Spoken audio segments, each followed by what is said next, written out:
Little Horse and Big Conversation. Welcome to Little Horse and Big Conversation, where we give them their say, let the horse guide the way. Here at Little Horse and Big Conversation, we have the choice, so let's give them a voice. Here at Little Horse and Big Conversation, Little Horse and Big Conversation.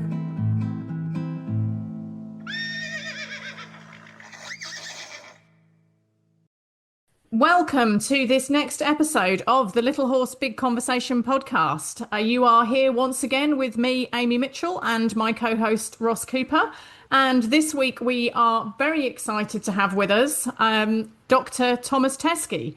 I've had the pleasure of meeting Dr. Teskey a few times now when he's very kindly come over to the UK and done clinics for us. And I was trying to think of the best words to use to introduce Tomas to you, if you are not aware of him and his work. And to just list the list of kind of qualifications, accolades, doesn't really feel enough. On paper, he's a holistic vet.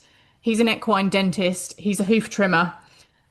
He's the author of the incredible book, Insight to Equus, which for any of you that haven't seen it, I cannot recommend strongly enough. It will give you a whole new view into the horse.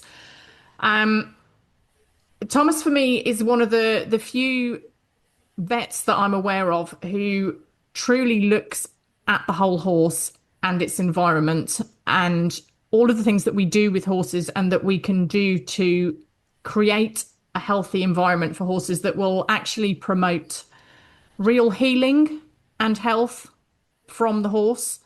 And I think, you know, we could do with so many more people like him out there helping owners to help horses. So welcome, Tomas. It's a privilege to have you here. Thank you so much for agreeing to join us on the podcast. Is there anything you'd like to add to my my whistle stop introduction to your work? Because I say I feel like it doesn't in any way do justice to all the things that you do. Well, greetings to both of you as well. Happy to be with you, and I think listening to your introduction is gets me thinking about showing up as a model, just trying to model the best way to be with people, be with horses, consider the big picture.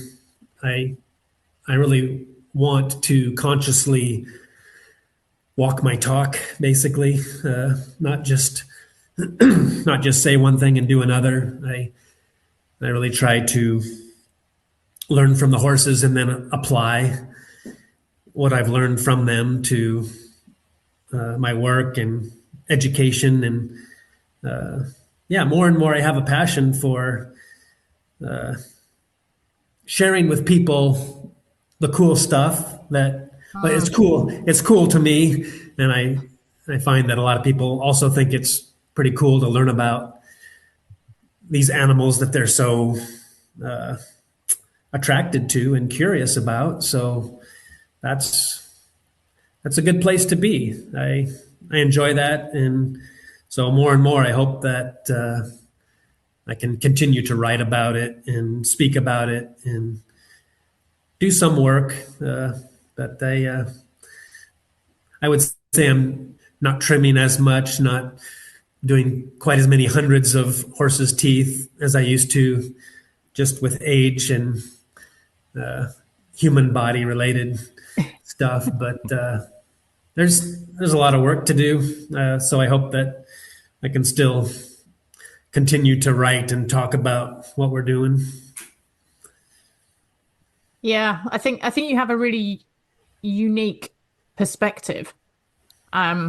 Because, you know, for most people, you know someone who's a vet, you know someone who's a dentist, you know someone who's a hoof trimmer or a farrier. But having someone who does all of those things, and I think gives you something very unique. And that kind of insight that you have got from that. I know when I first started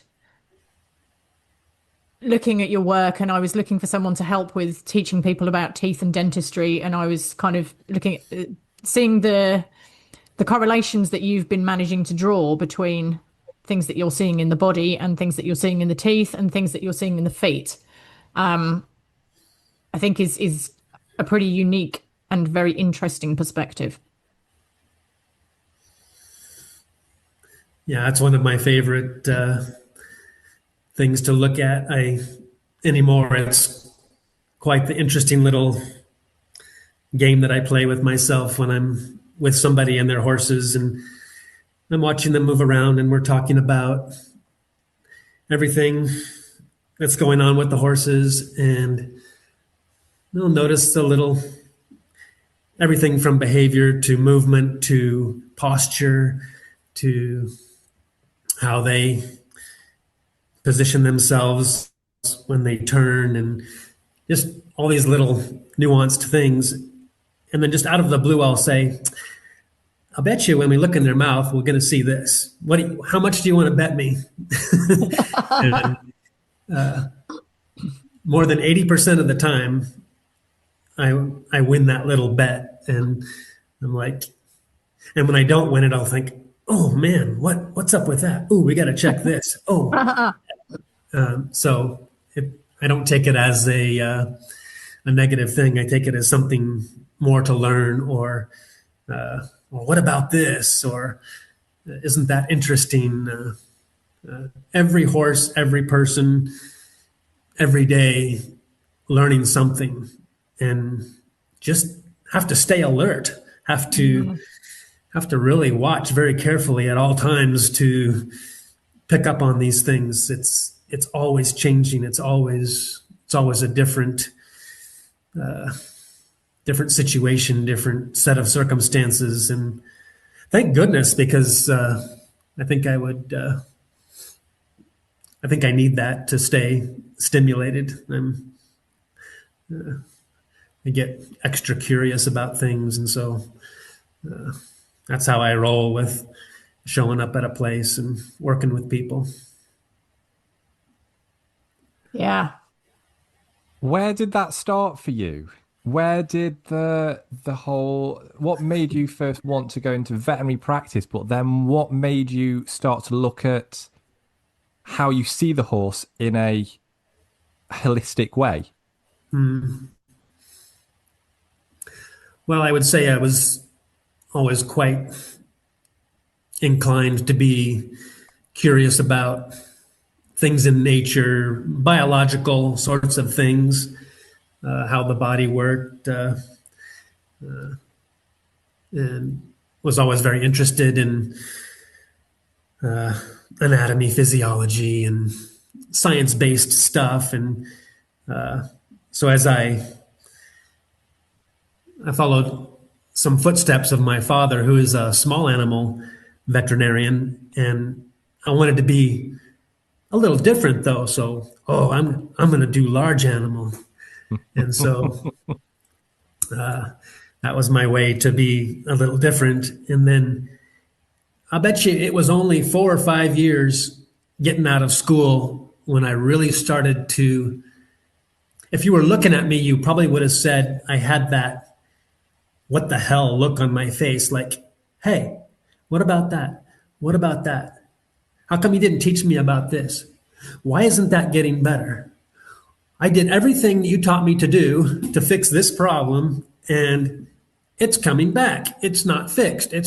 And I was like, I probably had this bit of a impatient, what the hell kind of a look on my face. And thankfully, didn't take too long to settle down a little bit and breathe and say, okay, let's look at that. Because I took it personally that the problem, the lameness, the metabolic problem, the illness kept coming back maybe a little different flavor, but it was definitely coming back. It was not a cure. And I'm like, huh. And I really wanted to promote healing for real. I really found out deep inside me that I disliked a cover up. I didn't like oftentimes the Western medical approach of just treating the symptom, covering it up, using the Band-Aid, so to speak. I really wanted to, with the owner's blessing and permission, of course, and saying, can we do this? Because I know you got the show this weekend, and isn't it also important that you have probably stuff that you'd like to do with your horses next year and in 5 years and in 10 years? And so can we look at this at a deeper level and stop covering it up, because this is not working. This special shoe, this drug, this injection is not working, not long term. So to me, it was obvious. To me, it was like, well, yeah, we got to do that. And so I have to be a little careful sometimes not to expect that other veterinarians would be like, yeah, that, of course, that makes sense. I want to do my path and my way of doing things, and hopefully, maybe, possibly, if others are interested in that or see that as a good way to go, then maybe they would like to also go that route. I can say it's super rewarding, I've never had such a great time in life as helping people with their horses that they really thought that was it. They were done. Everybody else said that, forget it. Literally you can euthanize this horse or get a new horse. And I'm like, well, but we didn't do this, and this at a foundational level. So, before I get too tangential on you, I'll kind of leave it at that. But that's kind of the general flavor of how it went. And I would say my personality was such that I was like, I just don't like a cover up. I really want to expose and see and really deal with it for real. Heal for real is what I say. Let's heal for real. It's a nice tagline. I like that. Yeah. Yeah. I'll even write prescriptions for people. I'll write on the bottom of their invoice or at the bottom of an email, let's do this. Let's heal for real. Just as let's go to try to get them going. Cool. Was there anything that you was drawn more to start with?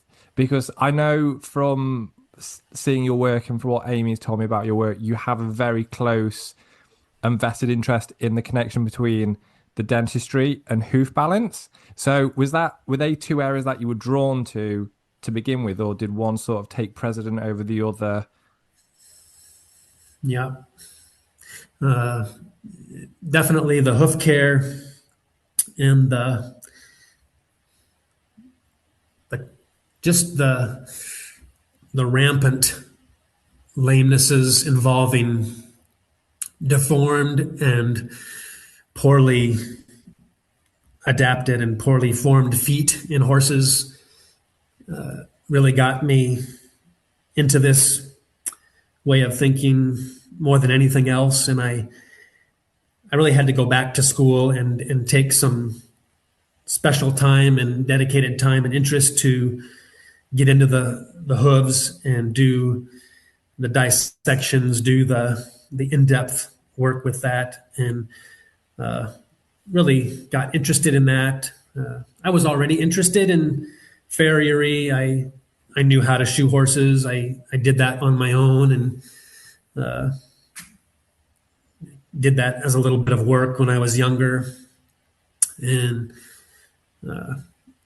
after a while, when I was in the early veterinary career, I would be looking at, say, an annual exam for a horse or an annual visit. And with my interest in the feet, I would be looking and taking notes and giving advice. And then, we're supposed to float teeth and, check the horse's teeth. And I started taking pictures of that stuff too. And there's some fond memories of when it really started to click for me. Like I was just probably had one of those other just amazing looks on my face, amazing look on my face at the time that was, what? Hey, what's that? Oh my gosh, look at that. Did you see that? And the owners are like, what is it? It's like, look at this. This is interesting. Every one of your horses, or 8 out of 10 or whatever it was, would have this pattern going on with how their barn was set up, how their feeding was arranged, whether or not they used hay nets, whether or not they had a track system, where the lameness was, whether or not they had shoes on their horses or not. And drawing these connections was just, it just became second nature. I was looking very, very carefully at these things and enjoying it at the same time, taking lots of pictures and documenting how it was going. Those were the foundational things. If you look at what you can do with your hands with a horse, you're familiar with body work yourself and hoof care, and you can actually change the shape of a horse's body parts by trimming their feet and changing the shape of their teeth. But also with your hands, you can change, arguably, the shape of muscles and fascia and tissue connections also. So it's those types of things that really, really consequential, very, very cool to work with, making meaningful changes right in front of your eyes, so to speak. So it was very rewarding work and fun to do. So I kept at it, and here we are, just learning more and more. I think the one thing that strikes me is how excited and how passionate you are about everything that you do. And I think that's a massive game changer for anyone who really wants to strive to do better or learn more. It kind of comes from that inside out place of being really interested and really vested. And I think that makes a massive difference. Mm-hmm. Yeah, there's a very deep place where you can feel into the horse that you're with, the environment, feel the human energy, how comfortable the owner is, anybody else that's there at the time that's also observing or helping. And I would say rarely, maybe never, these days does a time go by when I'm with a horse and they're human and we're not talking about what other people might think is not relevant, or like, what does that have to do with everything? And anymore, it turns out that the other environmental things, from the food to the sounds to the human energy to the ground to the weather, where it really starts to be measurable is in stress for horses. We were talking earlier about how it shows up in horses, how stress shows up in horses. And so that's our big challenge, is to bring awareness to people to recognize that we can't eliminate all the stresses that people and horses are faced with all the time, but we can sure the heck do lots of things to help ourselves and the horses deal with or handle what's happening on the planet with environment and stuff. And we have to. There's no way around that now. It is so obvious that we need to pay closer and closer attention to what is stressful for ourselves and the horses. Yeah, it's at the root of so much illness, Yeah. I think. Yeah. And I feel like it doesn't get talked about enough in terms of horse health and welfare. Yeah. Yeah, as you say, people pick up on a symptom, and isolate that one symptom, and then don't unwind. Well, okay, but why is this symptom happening in the first place? And I think when you really unpick it, stress is at the heart of so many of these issues. There's types of stress that are over the top and deadly and very consequential to the point of causing what we would call Cushing syndrome. We have a name for that, hyperadrenal corticism, where you have so much circulating cortisol or stress hormone that it affects your metabolism. It affects the way your body handles everything. But there's good news coming right out of this awareness that stress is something that we really got to pay attention to. Here's the good news. You can pay attention to 3 or 4 or 5 things, basic things that horses would just love to have access to and be able to handle, mitigate, not end up in a diseased state or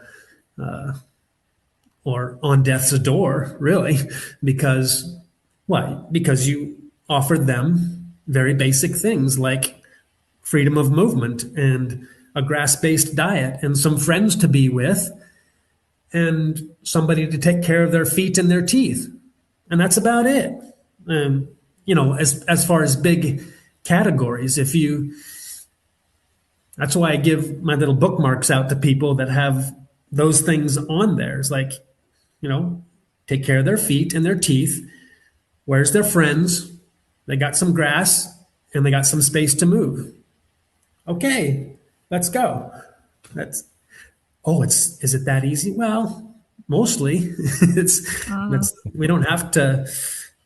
I mean, if you want to get into micromanaging, we can, but horses don't really like to go there too much. They really like to just take off with their buddies and go kick up their heels, and you know what that's like. You've seen them do that. You know what they like. Yeah, for sure. Yeah. Then they'll say, "Where's the food? Hey, human, hey, break out some groceries here." Yeah. Okay. Yeah. Interesting how they look for their friends first, though.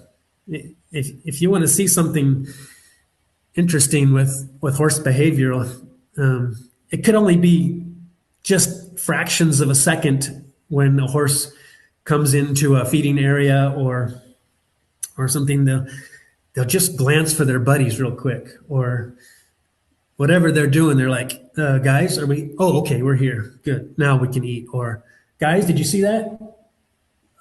Oh, okay. Oh, yeah, we're okay. Always this check-in, this hardwired check-in with the friends. Super critical, by the way. I found out that I couldn't help a lot of horses get over their issues without having a friend around. We would like get to a certain stage of healing with their feet or their metabolism or whatever issue was going on, and it wasn't until I said, hard line, you got to get a friend. It's not negotiable. They got to have a buddy. They got to have another friend here to cozy up with. It's just a hardwired sort of a thing with Equus to have. It's on the list of things that they need. So, and I think it's really interesting because there's such a parallel with that to people. Like, we're not designed to be living in the levels of isolation that we are. So, and me and Amy have spoken about this, God knows how many times, but we become so disconnected from ourselves that I think quite a lot of the time we fail to recognize that in other humans. But if we can't recognize that, how are we going to recognize it appropriately within a different species? Good question. Yeah. We can leave it as an open question because that could be a whole wormhole in itself. Yeah. Horses are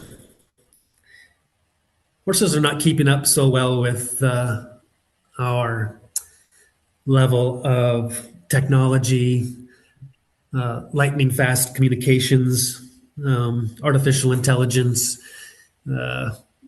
What else do you want to put on the list that we humans are, as of recent times, being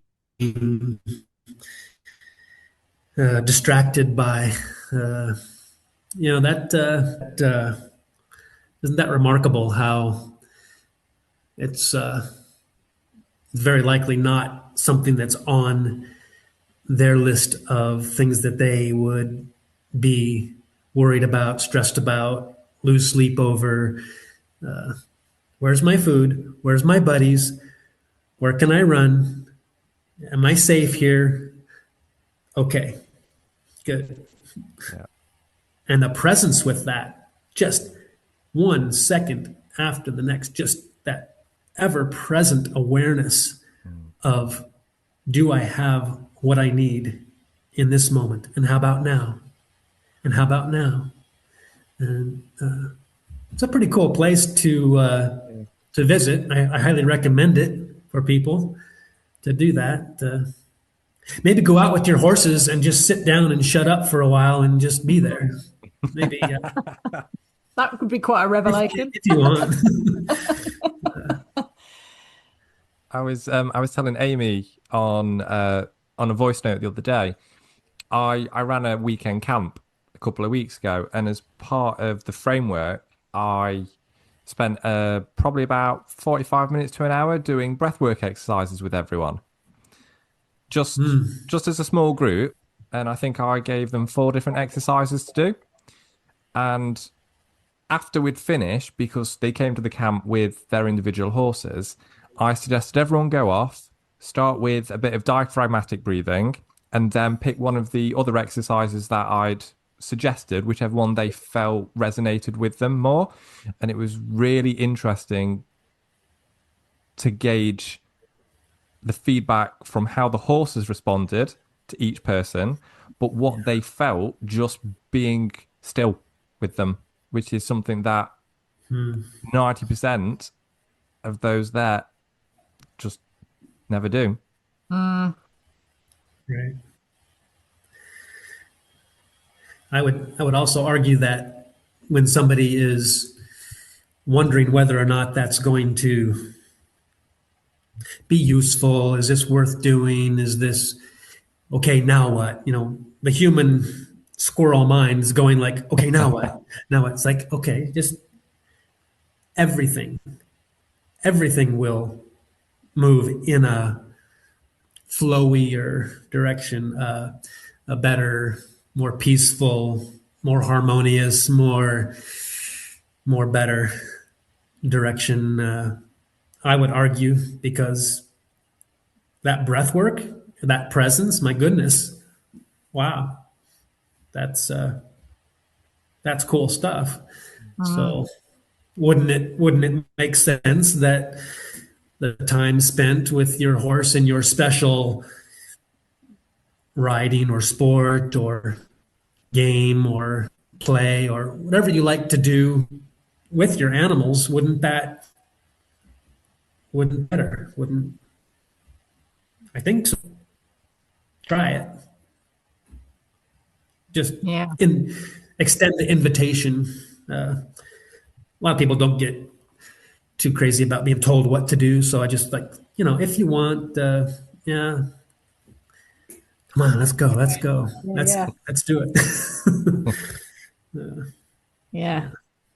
Yeah. Yeah. I mean, it's made a big difference to me for, working with horses for hoof trimming. Using the breath work to make sure that I'm in a really kind of nice, grounded, relaxed, present state. And the horses really pick up on that. And I think it makes the whole experience. And I think something that I've learned really over the last couple of years is that the more that you're able to do that, and the more that the horse is able to feel comfortable with you and relax into the process, it becomes so much more of like, I've always wanted it to feel that the trimming session is about me working with the horse, not me working on the horse. I've always wanted it to feel like it's a two-way thing, but I think I've actually found that using these kind of relaxation breathwork techniques really resonates with the horse. And then the horse feels much more able to kind of relax and show you what's going on for them, where they're holding That's a great tension. point. Yeah, a willingness to show you being in a state of not braced, not having to go to my old habit of, is this going to hurt, or do I need to protect myself? Yeah, really valuable Yeah. information that you can gain. And I would also throw in there for people that would like to consider, visiting this place with their horses of presence and breath work and this peaceful place, that you will see positive changes. Things don't stay the same. If we look carefully enough at what's going on with ourselves and our horses, things get more healthy or less healthy, better or worse. I really don't believe things stay exactly the same. Now, certain parts can get better and certain parts can get worse, but if you want to really focus on, take a lameness or a hoof deformity or a dental issue, and you're working on that, you can push it in a good direction. And when you address things at the level that we're alluding to here and doing it for real at a foundational level, wow, it just pays off so well. Just so many good memories of horses and people that are just smiling with a knowingness that, wow, look at where we were and look at where we are now, and just like, wow, that's so cool. Just and feeling that gratitude for being able to go to that place to try it, to allow for it, to breathe into it. uh, uh, to kind of stay with what Ross was talking about with the breath work, such a good way to get into that presence and that what's important for horses and that awareness that they have. They're so good at it. They're just so darn good at it. You can join them there. It's a good place, really good place. Could really learn a thing or two. Wow, really? It's like, and no wonder people get that lovey-dovey look in their eyes and on their face when they're just in admiration of that movement, of that spirit, of that energy that they might not be able to put words to, but you can see it written all over their face and with their body language. They love that. They're in love with that. And so as professionals, we should really be helping them accentuate that, nurture that. We would never want to enable somebody to lock that up in a confined space or lock it down with a harsh bit or heavy tack or a type of behavioral training that is oppressive. We wouldn't want to do that. That would not make any sense whatsoever. Once we're really in tune with and enjoying and seeing the great benefits in every way from helping them get what they need.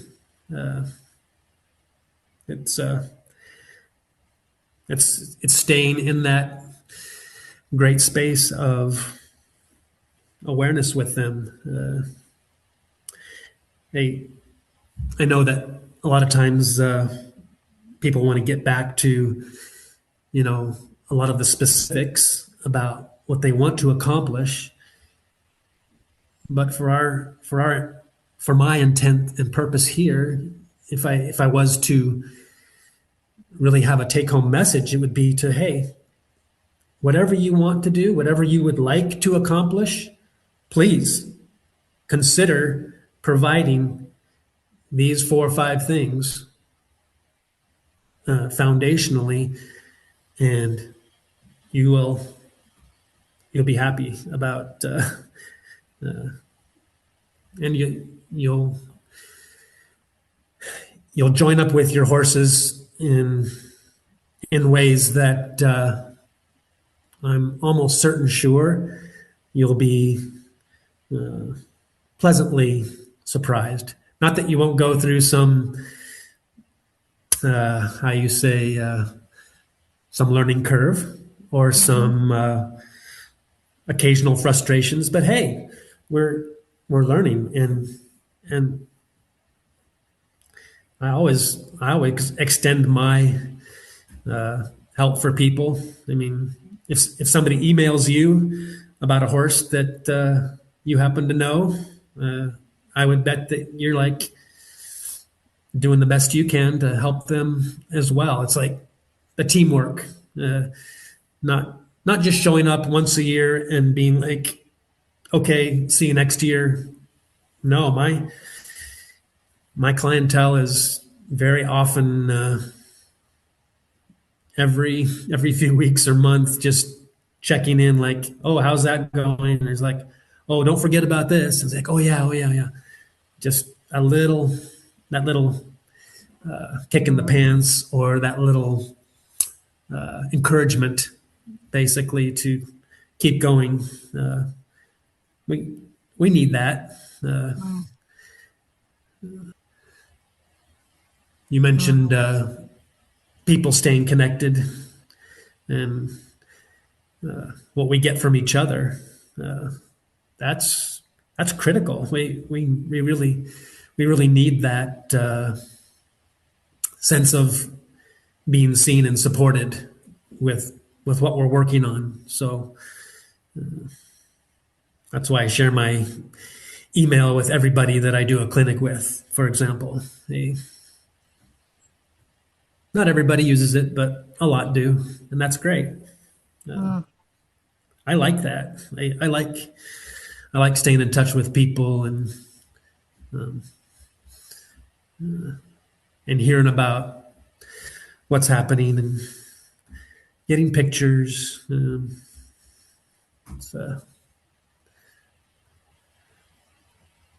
It feels better than just forgetting about it until next year. Or I really feel like if I don't have that, I'm not really kept in that learning curve with that person and that horse. That's not an ulterior motive. It's part of the actual motive for doing the work, is to stay engaged, to stay learning, to keep at it, to figure it out as deeply as we possibly can. That's how deep can we go? How far can we take this? Can we exceed all expectations? That would be great. That would, especially with younger people. If there's a group of people that I would love to help with getting a perspective, it's younger people who are interested in equus and horses and horse energy. I mean, I'll talk to anybody of any age, of course, but I really like engaging with youngsters, because and sometimes the younger the better. Crazy stuff that comes out of kids' mouths. If you ask them, "Hey, did you hear that? What did that horse just say?" Like, totally serious question. I'll ask my own kids, or a 5-year-old that's over here is like, "Did you hear that? What did that horse? Well, what do you think that horse just said?" And they'll tell you. They will definitely have an idea. Anyway. That's cool. There's a tangent for you. How about that? Yeah. That's really interesting, because that's like kids are more in tune with the world before it gets conditioned out of them. So I think the concept of having a conversation with what will be the next generation of horsemen, and comparing that in contrast to the conversations that you would have with an adult, is actually really interesting. Oh, yeah. Take, for example, where we have been, the age we are, and the things that we have seen, and the things that we have learned. I'll just quickly speak about myself, coming from a cowboy way of doing things. We're going to do this, and we're going to go this fast, and we're going to go now, and we're going to do that, and boom, boom, boom, boom. And instead of learning in a more inviting, a more partnered way, it's like, "Oh, you want to go this way? Oh, okay." Or go out to the horses and have this conversation about, "Can anybody help me go check the water? Anybody?"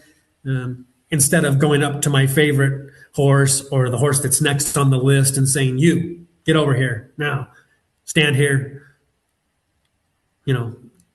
This totally different way of showing up. I suspect that if we really can nurture in the younger generation what it looks like to do the partnership from the first, to have a conversation of inclusion and holistic consideration from the get-go, instead of just the dictating cowboy mentality of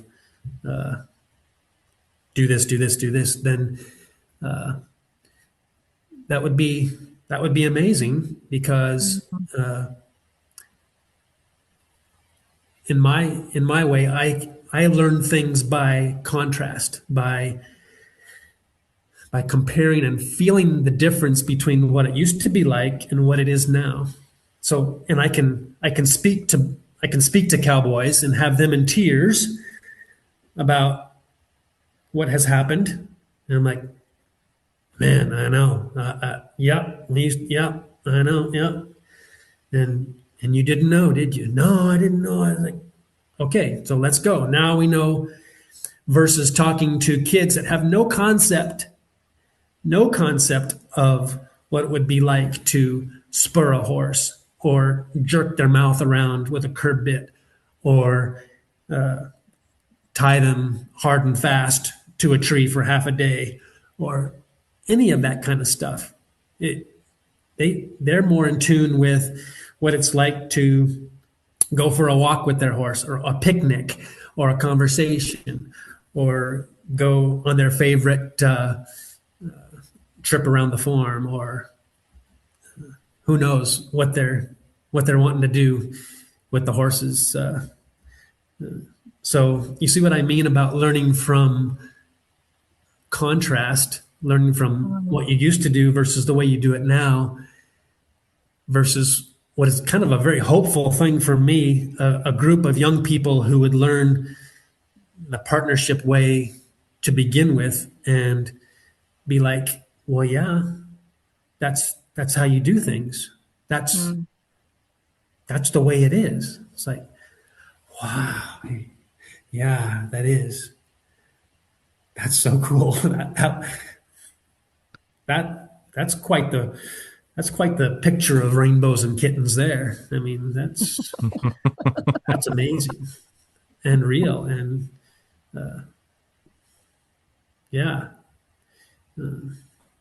way less painful, way more healthy, way more in tune with presence and breathing and having fun and learning, and not chasing a problem, not having to mitigate stress, not having to work from a fear-based position of, if you don't do this, you're going to have this, and this problem. It's like, hey, no.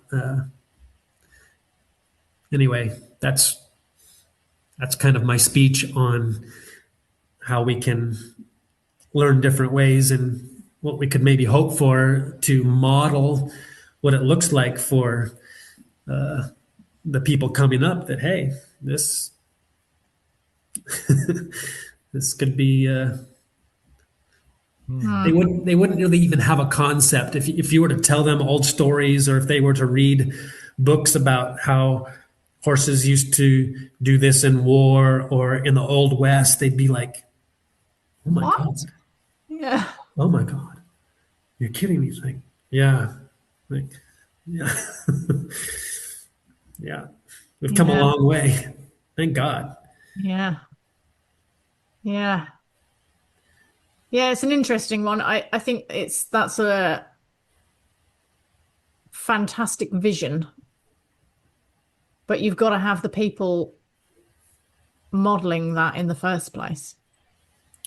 Yeah. And as an animal health professional, okay, so back to being a veterinarian, back to being the animal health professional, wouldn't that be a very important way, and a very important way of operating a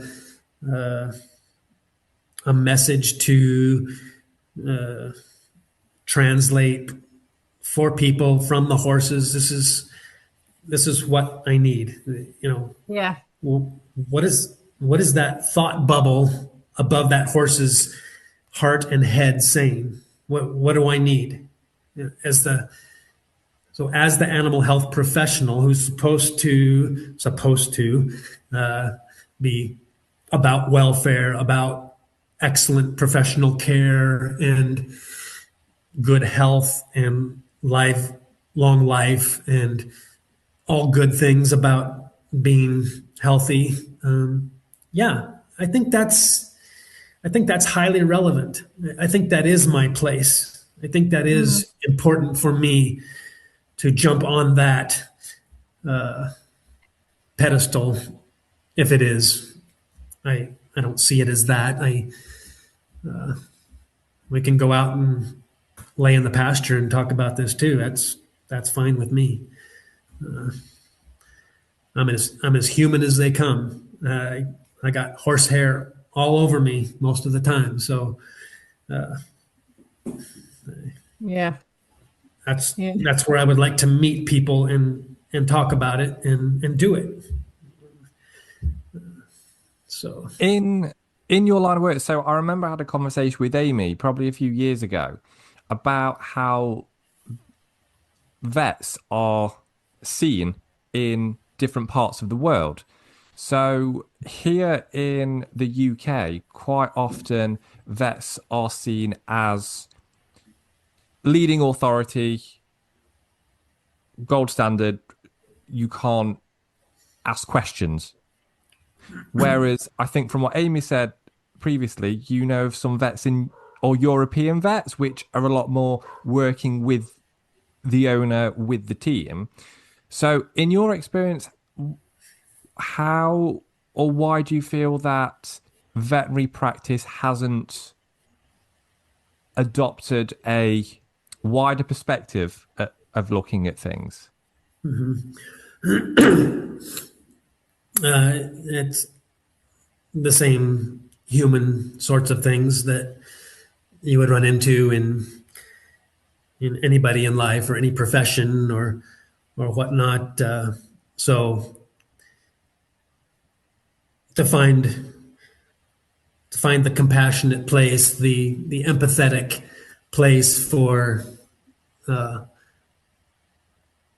where the veterinarians are, and so much of the expectations, so much of the pressures that come from being asked about these sorts of things. To model what that looks like, I would say that I would encourage them to learn very well, to be able to say with conviction that, wow, that's a great question. I don't know, but I would like to find out. Let's try to find out what that is. Because I learned about this in school, and I know 3 different surgeries that could help with this sort of thing. And I have half a dozen drugs in my truck right over here that we could choose from to inject here or this. But that question you just asked me about, going a route of natural hoof care, for example, or thinking about where your horse's hoof shape is going to be in a year. Nobody ever asked me that before. That's really interesting.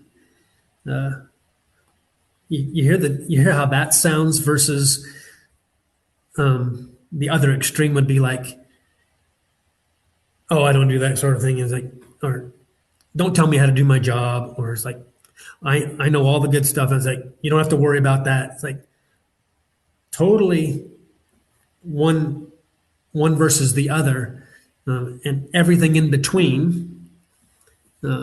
So people should definitely be aware that veterinarians are human. They're other members of our human species, and they definitely have stuff going on in life. And incidentally, or not incidentally, but factually, it's one of the professions that has one of the highest stress levels and one of the highest levels of certain types of personal challenges in life that end up, levels of depression, for example, levels of heartache, levels of just struggle, just stress and struggle. And so we definitely want to have an understanding and empathy for that. And also be aware that,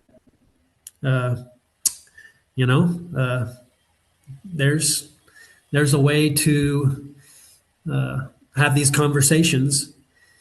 And so when I talk to people at clinics and yourselves about how to approach that, I would say, ask questions.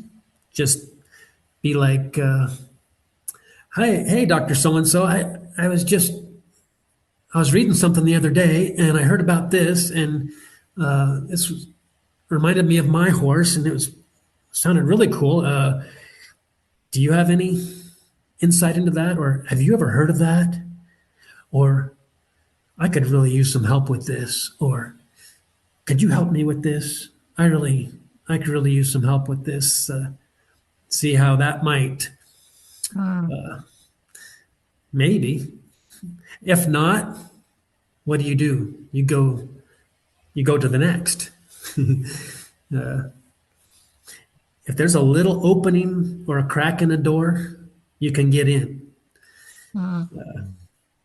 If it's totally shut, you can't get in. You can try, but it's not so good. So look for where you can get in.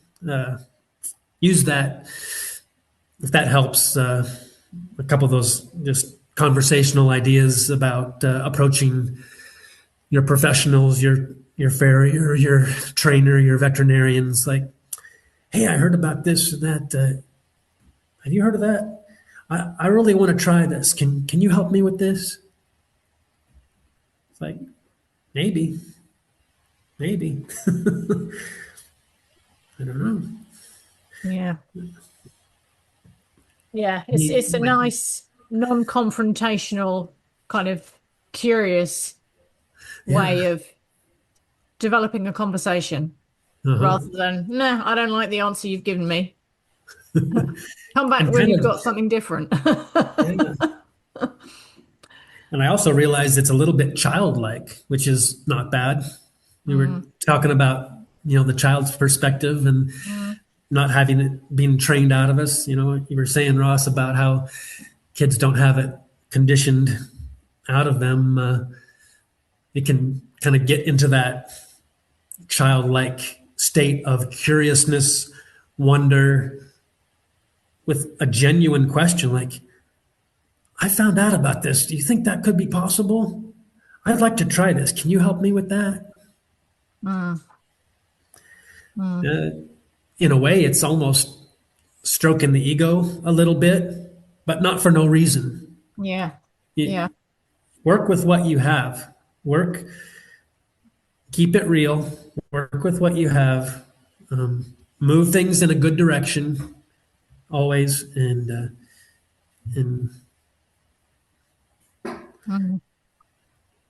there's help out there. There's more and more good ideas and support. Even if we can't go right now and go trim that horse right now, we can probably offer something that would be encouraging or helpful, and then just get into that helpful state of helping that owner be more hopeful, more encouraged, so that they feel seen and supported. They would really like to make this choice. They would like to go this direction with their animals because they see how good it feels, and so we definitely don't have enough trimmers, as you know. Don't have enough veterinarians, as you know, to cover these bases. The demand is exceeding the supply, and that's okay. That will drive that will drive it. We can bring more people in. Pick it up. So Yeah. maintaining hope is critical, and I know that I definitely can feel and know what it's like to be on the other side of that, especially with things that happen in the world and whatnot. I know, and it's it's important that we try to find these hopeful moments together. It's life-saving, really. Yeah. For ourselves, for our animals, for our environment, for the kids, the youngsters coming up. That would be. So it's an important plea that I would put out there for professionals to, as best you can, model what it would look like to help people find the foundational things for the animals to be healthy.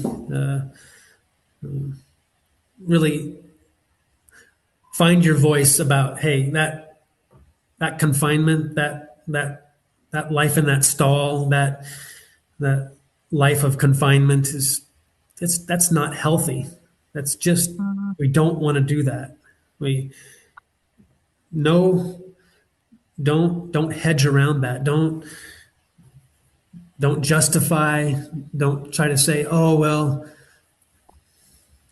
no, let's really call it out, because it's harmful. Call out what we know is harmful to health. Since we're animal health professionals, let's call it out and offer the alternatives. Yeah. And I think in addition, it should be, in a lot of ways, it should be simple. Like your list of things that horses need are not complex things in and of themselves, and yet they are so profoundly key to physical and emotional well-being. And the two things are, you can't have one without the other. Yeah, it reminds me of you shine a light on how the simplicity of that, and how, as you know, plenty of us humans like to get into much of a muchness about micromanaging, and what about this, and oh, I'm worried about this, and oh, I need to have this, and I think you can still do that, but it should probably be, you can place that energy into developing the environment. You can put that energy towards finding the help, or finding the source for the good gravel that you're going to bring into your horse habitat, or you can micromanage finding the perfect hay or forage with, that's not got all the sugar, and you can put that micromanaging worry type of energy into things that are going to help you gain those very simple things that your horses need. So sometimes, just if I was to offer a massage for somebody basically that wants to be a worrywart, it's like, okay, worry about this then, or put that energy towards finding and Yeah. gaining. Channel it into what I'm- something productive. Yeah, channel Yeah. it. Yeah. I like that concept because a lot of people will go stop micromanaging as opposed to actually let's change the focus to one that's more productive.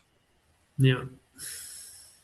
Yeah, if you are naturally a micromanager, just being told don't micromanage isn't helpful. Whereas, yeah, if you can channel it into something that is actually going to be really productive, then that's great. Know thyself.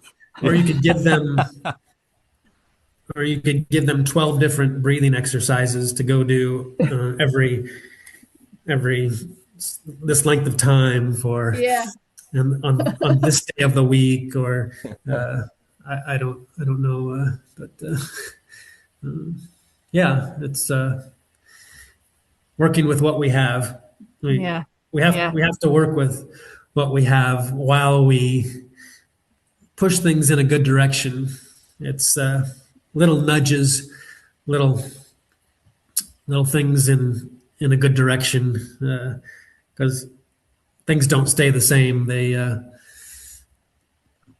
get better or worse in regards to overall health for ourselves and the animals. So don't watch very carefully. It's if you really ask yourself, how is this going? Get honest with yourself. How does it feel? How does it going? And I think it's difficult because I think for a lot of people, it's such a big mindset shift. Like we are constantly sold that complicated is better and expensive has to be good, and you need this thing, you need to spend your money on this thing and have this system, and throughout all aspects of our lives, like we're constantly sold that we need complexity.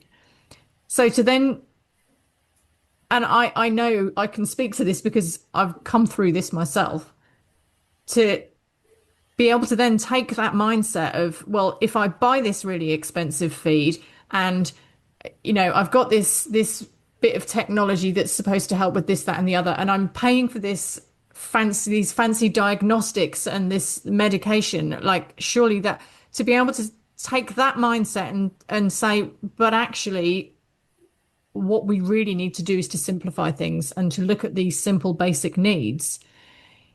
It's kind of, it can be really challenging and confronting. Mm-hmm. Yeah, we're surrounded by our individual stories of what I have to deal with, or my situation, or and a lot of it is real. For example, certain parts of the world, I could argue, are super challenging to keep horses as healthy. Say, for example, you get over a meter of rain per year, and your horses happen to be in mud and muck that's challenging. That seriously, that's a serious challenge. Not insurmountable. I can definitely give you plenty of ideas on how you can get through that and not end up with your horse's feet falling off the ends of their legs. But it is a challenge. And when it comes to these ideas that we have, I would say it's taking some time for it to get out there, because what is constantly coming across the sound waves is the talk from tradition, the talk from ages old. This is how we do this. This is how we take care of this. Why? Because that's how we do this. Because this is how we do this. It's like, who? Everybody. It's like, oh, uh-huh. And it's still a problem? Well, yeah, it is. Like, oh, so you're doing this way and it's still a problem. Okay. Would you like to try something else? Because I can show you horses in the UK that are just over the hill from you that are under the same clouds with the same weather on the same island as you that are not in the situation that you're in. Why? Yeah. So, leading by example, getting more and more examples out there for people to see, people to get curious about, be like, oh my God, really? It's like, yeah, really. How did you do that? So glad you asked. Yeah. Right here. It's Yeah. all written down right here. Here's some pictures, here's some ideas. If you need help with something here, with your special situation, then here's who you talk to about that. Yeah. And what drives people to do that is just really being drawn back to that childlike curiosity and love for that, what they fell in love with when they were younger. With, I always loved that about horses, and it's like that feeling that never goes away. That's what I hope would drive them to find out about what is the newer idea, the better way to manage this environment where it rains all the time, or where it is this hot, or whether this food is not so good, or whatever the challenge is. We can find examples with those challenges for you to say, oh, that's how you handled that. Oh, that's how you dealt with that. Oh, cool. Okay. That feels good.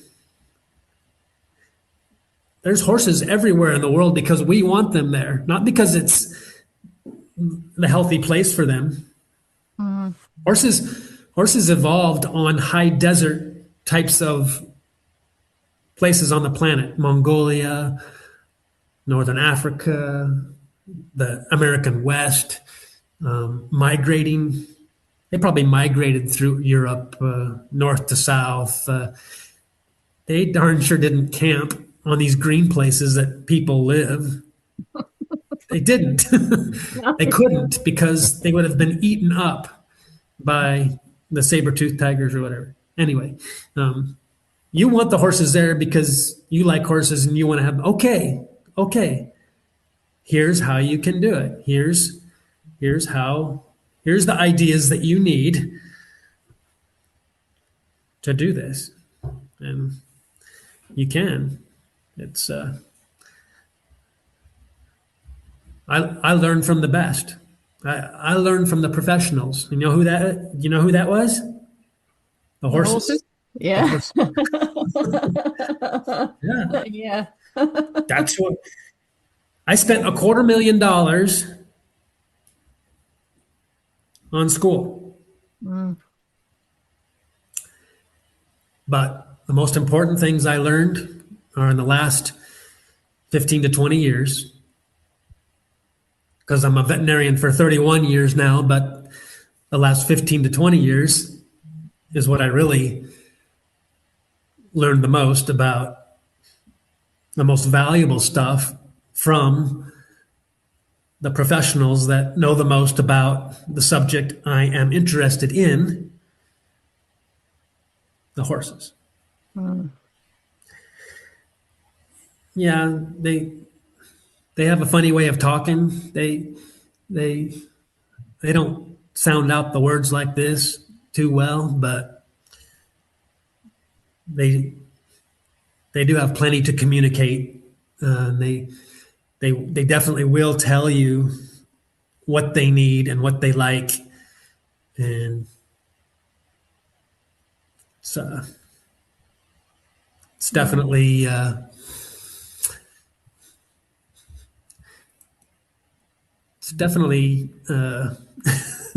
level of communication that is achievable.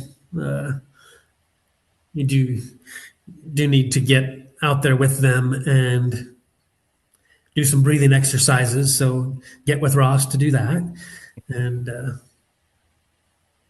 you'll be on your way to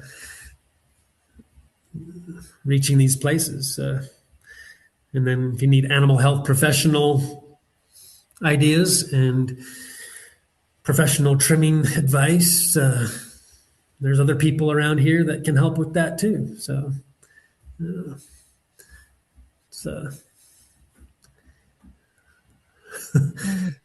we I hope we're having as much fun as we can doing this, even though it's as challenging as it is, even though it's oftentimes full of some heartache different times, because we see horses that are not going to make it, or horses that didn't quite end up being caught in time to have a quality of life. I'm hopeful that we can keep our chin up and learn from them, and focus on the people that are still coming, wanting to learn, asking questions. So that's where I would like to go next, is wherever those questions are genuinely being asked for real, like not just because you like to come to a clinic, not just because you want to learn something cool about a horse. There is that, but you also would like to really move in a direction that is just going to rock your horse's world in a positive way, and yours too. That's who I want to talk to. Those are the groups that I would like to engage with, that want that. And if you're also just a real loudmouth and just can't keep your mouth shut about what you learned, that would be good too. So yeah. Yeah. Certainly know a few of those, so we could put you in touch. Yeah. Yeah, if you just yak about what horses really need all the time, it's like, okay. Yeah. Yeah. So where do you see, how do you see yourself kind of disseminating this, like getting in there with it? Is it going to be like more writing, or getting together with people in person, or online? Like how do you feel you're going to get into these groups and find the right people and get this, like, get the word Save out there? the world. Yes. Do you have a master plan for domination, Thomas?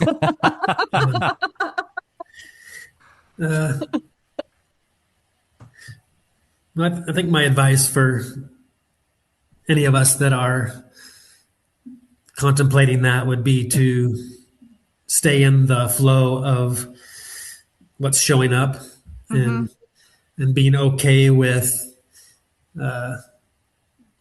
how the perfection in that moment to moment, and there are some definite ideas that are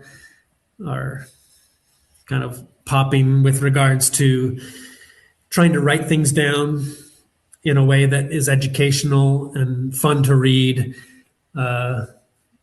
or doing video clips of people with horses to try to exemplify or model what it looks like to check this or check that, or put some feeling into what that might be like. Because, as you know, people are very, very interested in watching little video clips of things, or having little sound bites of things that can hit home. So there's definitely kind of an invitation going out from me into the cosmos about needing ideas or help for making little memorable video clips or sound bites or things that will help people just click with, oh, I need to try that, or Yeah. oh, yeah, I shouldn't forget about that part right there, and just repetition. So we really get it into the consciousness of people about horses need what they need. We should get very used to seeing clips of horses, words written about keeping horses in good environments with their friends. You know what I'm about to say, what they need. So Yeah. using that, obviously we can't physically, the three of us and other friends that we all have amongst ourselves, we have a hard time covering the planet personally with our own hands on those bodies of those horses. And so we have to do the best we can to model what that looks like and put those ideas out there, and then try to show what it looks like best that we can. But there's probably, I don't know, there's got to be up and coming other technological sorts of things that will be helpful to spread the word. It's such a great irony, again, to realize that horses don't give a crap about technology, and yet it's actually something that can help them out because it's reaching the humans that are ultimately responsible for providing what they need to get healthier. So, Yeah. Yes, there's a level of irony to that. yeah. So putting a little something out there to the younger generation that I know is really good at doing this kind of stuff and can be. We need help. we need your help to help the horses out so they can continue to provide the amazing, helpful perspective that they continue to offer us as a human species. We're so fortunate to still have healthy horses out there providing what they provide for us. And so if you really feel that and you know that to be real, we need help. We need ideas. We need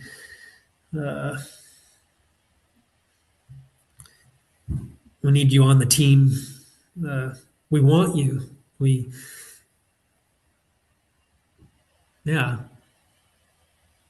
want. We would like that. not coming from only a place of desperation, but no, dude, we really like that. We we have fun with that. It's a way more fun place to engage with the challenges we have. I think, with planetary stuff going on and the challenges that are going on, horses are like really, it's you watch, it's gonna get more challenging. Horses are horses are very sensitive to the changes going on with the stuff on the planet, energetically, climate changes, chemicals, atmosphere, all this stuff that is going on. They're quite sensitive to it, and there are more and more health challenges showing up in horses. Yeah. If you haven't noticed that, take a closer look, because it's showing up more and more and more, and we could really use some more minds and more help and more ideas and more education about what we need to do to get through that, and and do the best job that we can to keep going, to get through it, because we're here. This is the planet we've got, and I would really like to get involved with that team. That's who I want to. That's who I want to stay in touch with and talk to and share ideas with.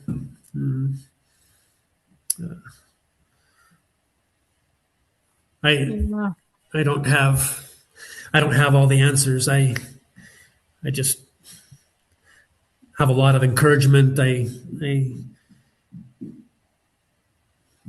hope that I can continue to infect people with a curiosity or an energy to keep trying the cool new ideas that we know are helpful with providing horses these few ingredients that we've alluded to here. If that's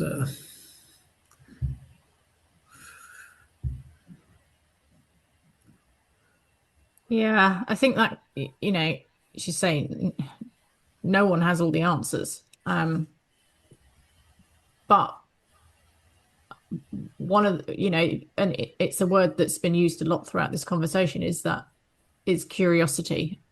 And I think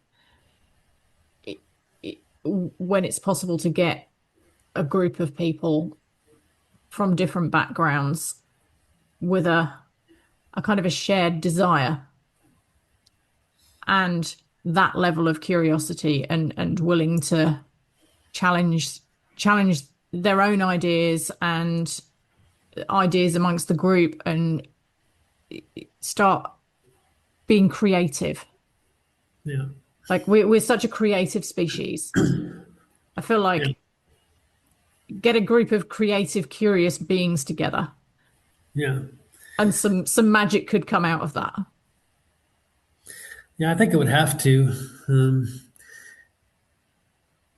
Would you agree with me that horses seem to have a curiosity about humans? Have you ever felt that? 100%.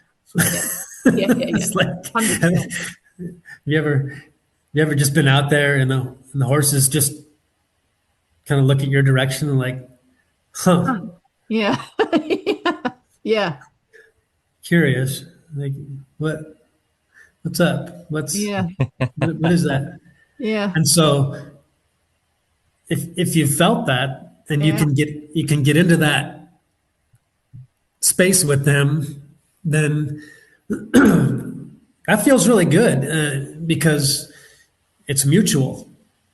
If you're if you want to have a relationship with somebody and you're dating them or you're getting to know them, and you kind of find out how you roll and what you like, what you don't like. You're feeling into that person, or like you and the dogs, Amy. You feel into that time that you spend with the dogs, or Ross, you with the people that are with their horses and they have their own body issues that kind of are in sync or not in sync with their horse. There's these examples all the time of these two-way mutual energetic things. And so curiosity to me is one that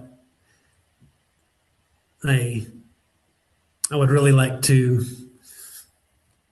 continue to meditate on, because it's a great place to meet. It's not a place that I dictate from. It's a place that we're listening and we're learning. And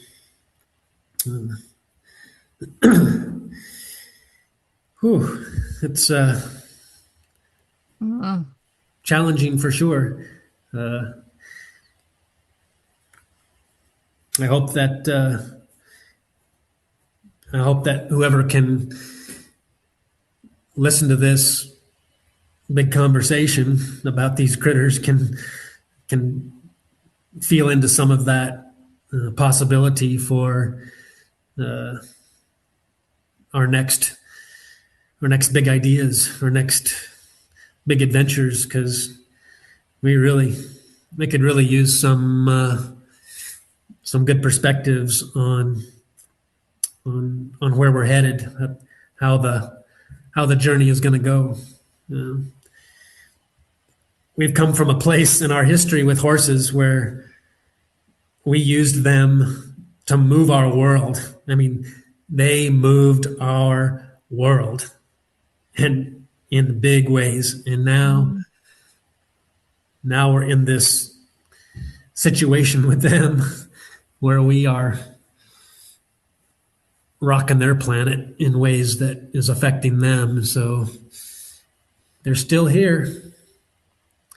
They're still looking our direction, going, "Huh? What's happening here? I think when you put it all together, it can feel, with all the different aspects that do need addressing and then do need the work, I think it can feel quite colossal to a lot of people. But I think the conversation around curiosity, and if we look at things with a curious mind, when you bring that into more of a collective, when you have got multiple minds working on little parts of that whole, it spreads the weight, it spreads the load, it doesn't feel so overfacing, and there's always going to be something that springs to mind which can help in a certain way. Yeah, that feels right. That actually feels, when you say that, it really lightens up the possibilities to spread this responsibility around a little bit. To know that we need help, but it's okay. It's like, yeah, I know I need some help, and yeah, thank goodness that there's help available. That feels good. Yeah.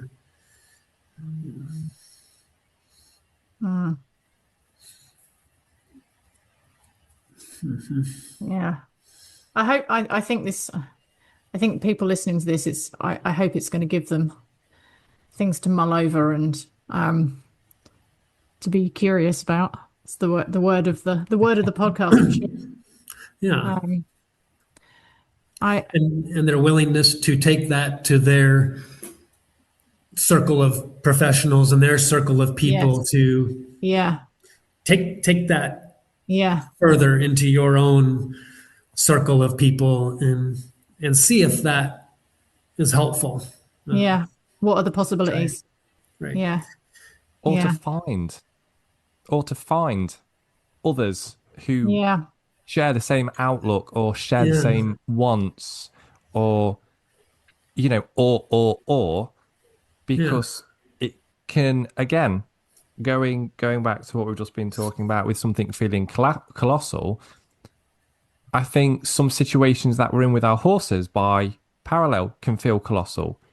But when you then start to expand and get curious, it really is the word of the day, Yeah. then you start to be able to see that there are alternate ways that can be helped, and it does lighten the load. So I think there is quite an interesting parallel with that as well.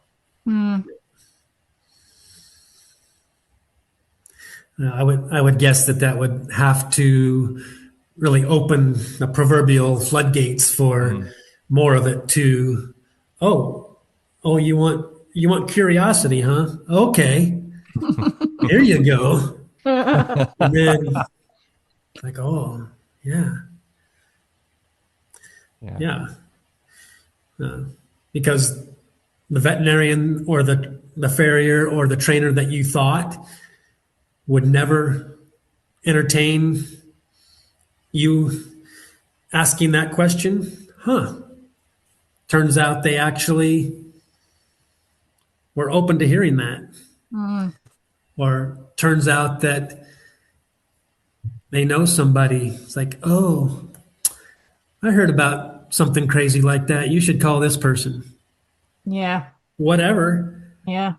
I mean, I have veterinarians around me that do not do things the way I do them, but if they have somebody come to their clinic talking about going this way with their horse's feet or this way with their horse's environment, they'll say, you should call Dr. Teskey. He does. He's your man. Yeah, Yeah. Yeah. they will. Yeah. Yeah. Well, that's good. And that's fine. Yeah. Um, Yeah. Yeah. It creates the connection, doesn't it? and then, Yeah. we will develop our web of connections and Yeah. And that web actually stretches across the world. We can get into our head that we can be quite isolated on our little horse islands. right. But the connections that you make and the people that can be there to support you can be 8 hours away on a plane.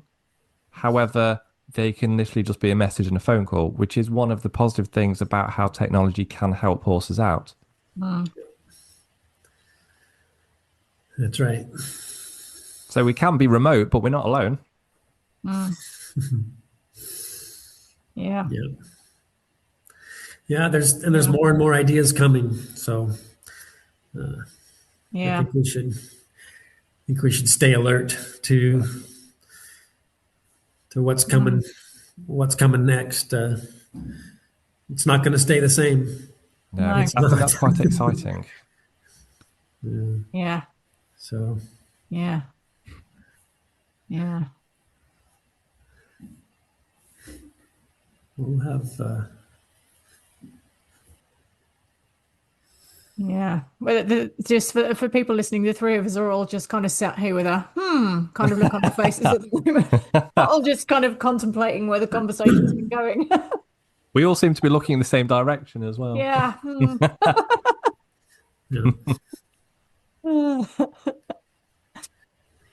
Yeah. So if we're mulling this over now, I wonder how everyone listening is feeling. Yeah. Well, good. Getting this widening curiosity and consciousness going. This is good stuff. yeah. Yeah, we'll all be making our own little more specific, Mm, helpful points and little things that we write or little videos that we make. They're coming.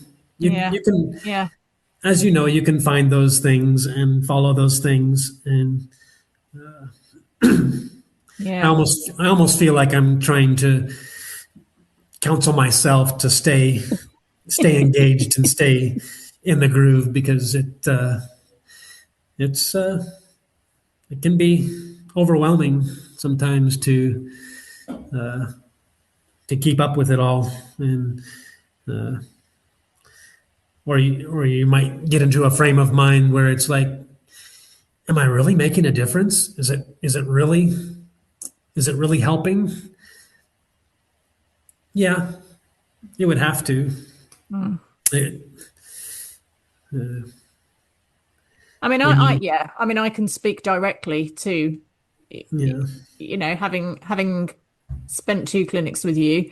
Um, there are people that came to your clinics that are my clients that we will still regularly have conversations about. Oh, do you remember when Dr. T was here and we were talking about this? And, you know, that was several years ago, and people still talk about. And mhm, there are horses. I don't know if you remember, after you'd been to I think it was the last clinic, and I was working with a horse with a really significant club foot. And it was the first time I'd really worked with a horse with a club foot that was that bad. And I wasn't like, I kind of had some ideas, but I wasn't sure what to do with it. So I messaged you and was like, this is this horse Coco that I'm working with. What should I do with this? And you gave me some really good ideas about trimming. And the difference that that has made to that horse's foot is incredible, which has then made a difference to the whole of that horse's body. And it means that then I've been able to take that, because I educate people to trim feet, and say, if you've got a horse with a club foot, here's something I learned from Dr. Teskey. And so then those people can all go out. So, I know it can be when you're not surrounded by the people and you're kind of thinking about things and thinking, is the information that I'm sharing making any difference? I can categorically say that even just in my little part of the world, the stuff that you share has made a huge difference, for which I and the people that I know and the horses are very grateful. So yeah, don't feel that it's not being heard. It's little ripples that become right, big waves. yeah.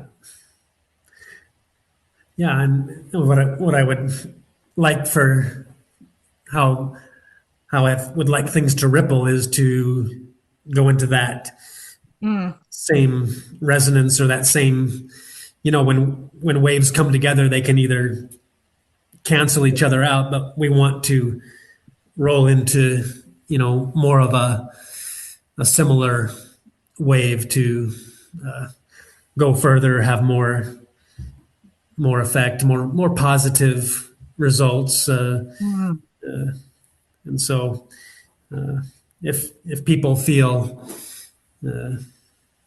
like that's something they would like to learn more about, then they can find articles online that I've written. They can, if they do Facebook, they can find stuff there.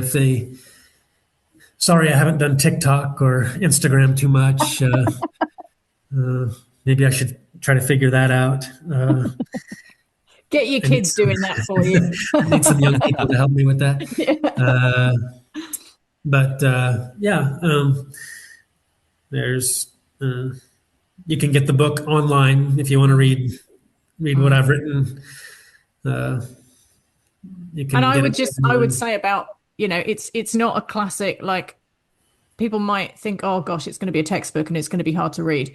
Um, I really love your book because it's a really nice combination of information, but also stories. Right.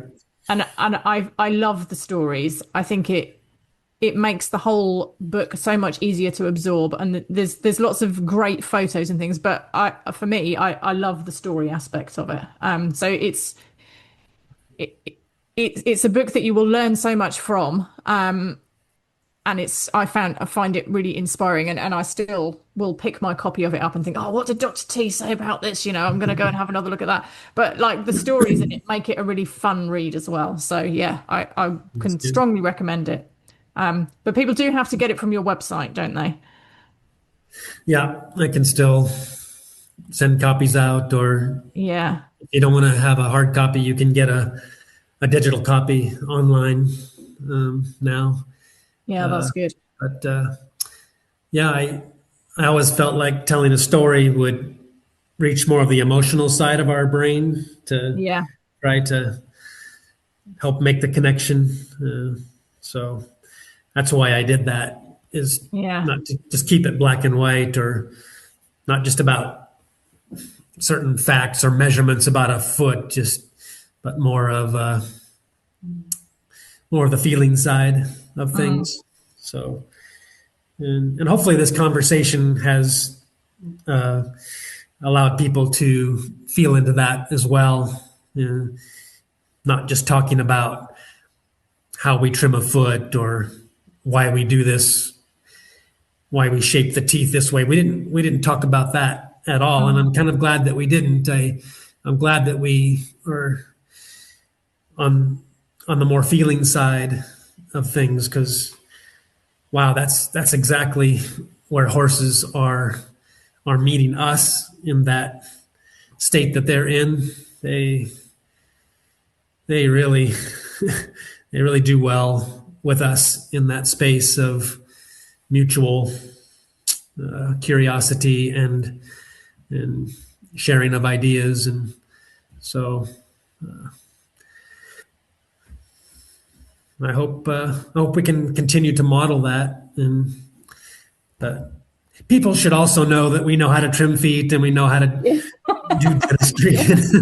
we and we know how to do the myofascial kinetic lines to help out this posture, and we know about that stuff too. So Yeah.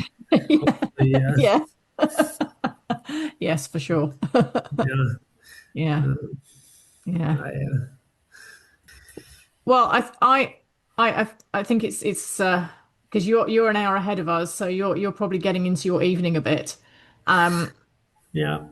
Thank you. Thank you so much for sharing this conversation with us. I like Ross and I, mostly with these conversations, we kind of get someone along that we know or we like, or that we feel aligned with, and we just kind of we don't really have a plan. We just kind of roll with the conversation and see where it goes.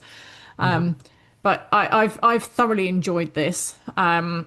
So thank you, and I really hope that people will take some inspiration from it. I think that they will. So yeah. Yeah. Thank you very much. It's been a pleasure. Yeah, same here. It felt really natural to talk to you guys and share the time. So best to you all, and y'all keep in touch out there. For sure. Yeah. For sure. Hopefully see you when you're next over in the UK. Okay. So thank you everyone so much for listening. If you've enjoyed this conversation, we would love it if you would like, share, maybe give us a little review. It really helps get the podcast out there to a wider audience. And you will hear from Ross and I again in the next episode in 2 weeks' time. Thank you very much. See you then.